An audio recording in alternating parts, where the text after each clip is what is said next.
Hi all, Violet here, second generation homeschooling mom of 3. I have a 9-year-old, a 6-year-old, and a toddler. Today I wanted to share with you some of the books that we checked out in July, so let's get into it.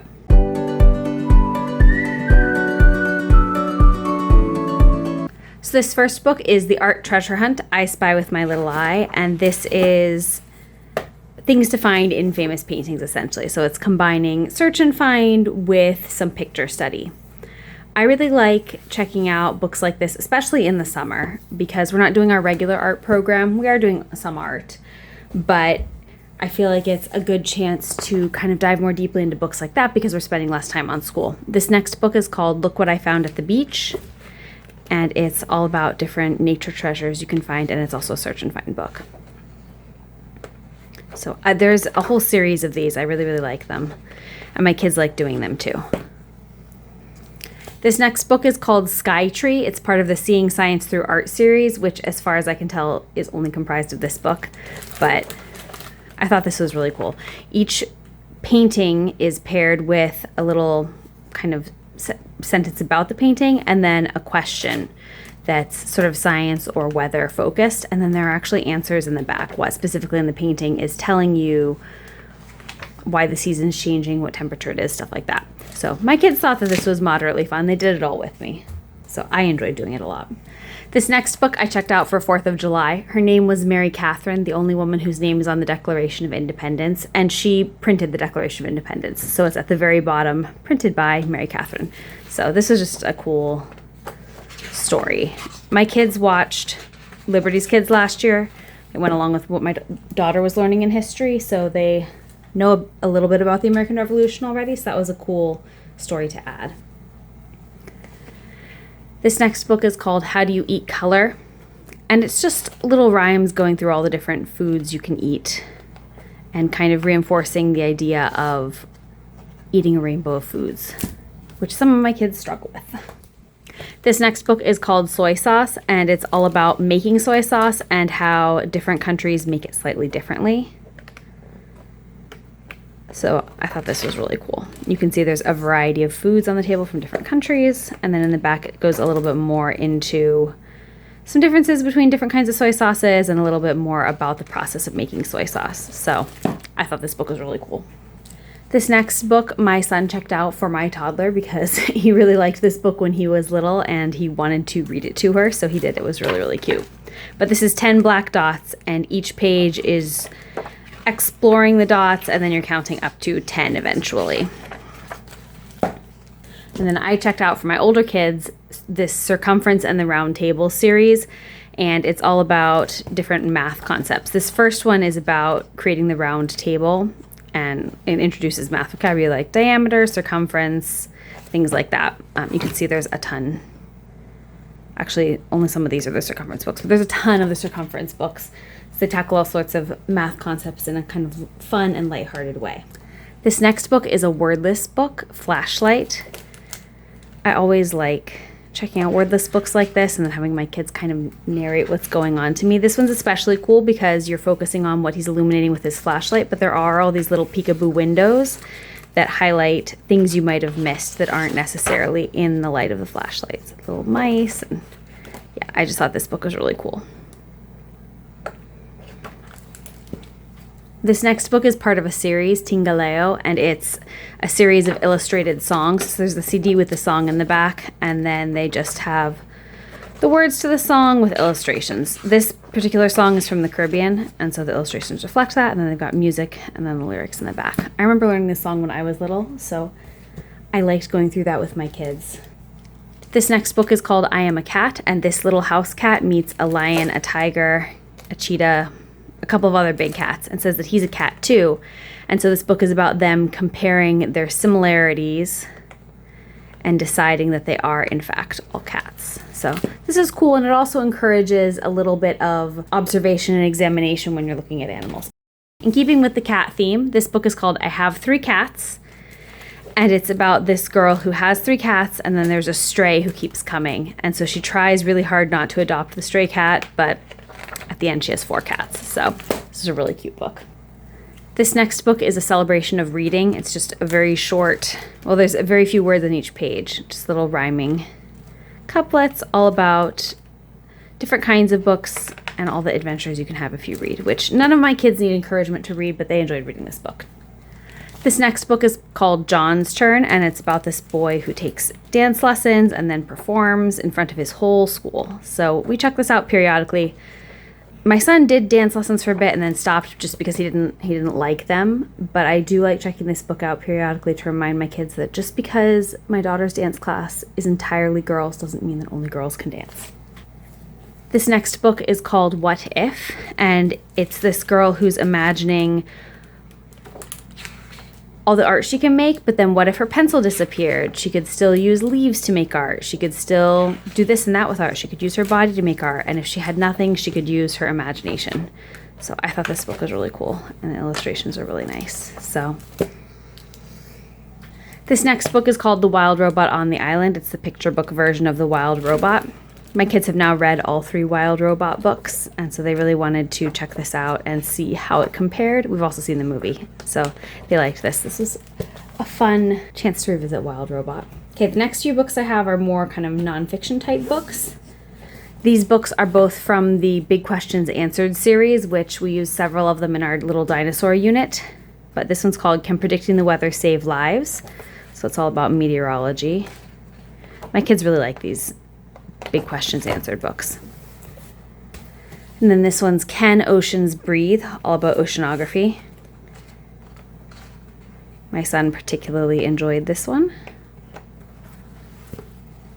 This next book he checked out, Factology Ocean.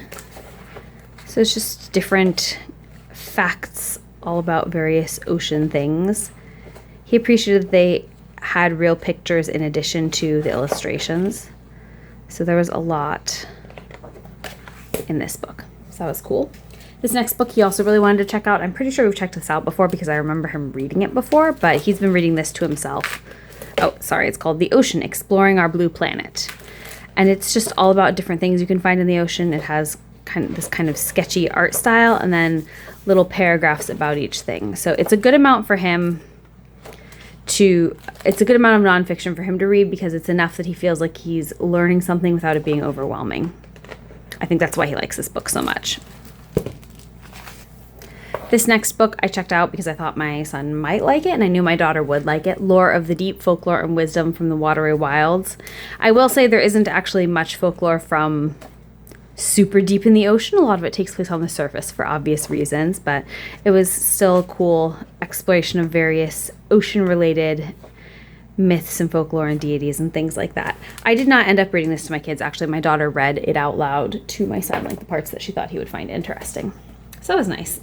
This next book I checked out for my youngest. It's called Malia, an Illustrated Guide to the World of Mammals. And I thought the art style was cool. It's kind of reminiscent of the older naturalist drawing style, kind of like the sort of drawings you would see in a Burgess book or something like that. Anyway, she wasn't super into it, I think, because of the illustration style, because usually she's all about animal stuff. But I still thought it was cool. This next book I checked out to preview for history this next year to see if it's something that I want to add. It's called Hear Our Voices, a powerful retelling of the British Empire through 20 true stories. And I haven't finished looking this over, but I do think I want to add this to our history next year, just to give a more well-rounded view of British colonization and imperialism. I think I'm probably just going to check it out repeatedly from the library, but I may end up purchasing it if that ends up being too much to juggle. This next book is called Short Dog, Long Dog, A Book of Opposites. We checked out this author's preposition book, which was all like little knitted cats, and it was really cute. And so this is a fairly straightforward opposite book, but the list in the back of additional opposites are really good. My favorite pairing is loquacious and laconic. So my kids read through all of these and asked questions about what they all meant, and then we used them in a game that we were playing. Oh, I think we used them in Mad Libs, so that was fun. This next book I checked out for my toddler, Round is a Tortilla, A Book of Shapes. So this is a little girl in Mexico, all the different shapes she sees around her. I thought it was really cute.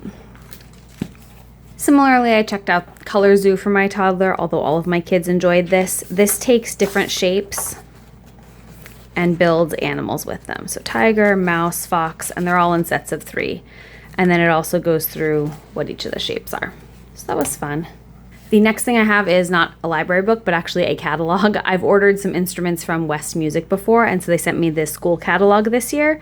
And I would never have thought to check for this, but they have a whole list of children's literature that goes along with music lessons.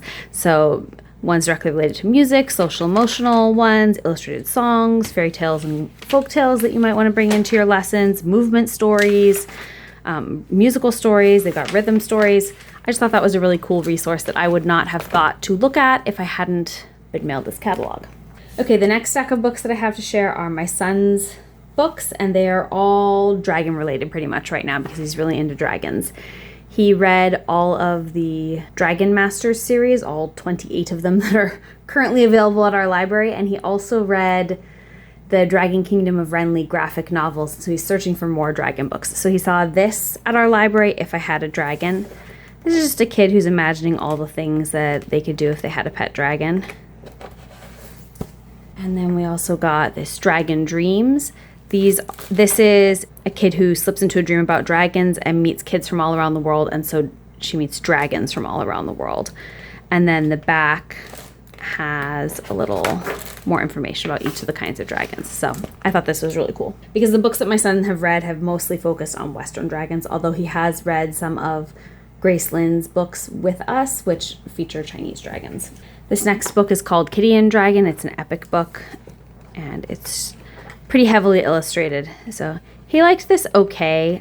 He's not really looking for silly dragon books, but it's kind of hard to find chapter books at his level that are interesting without being scary.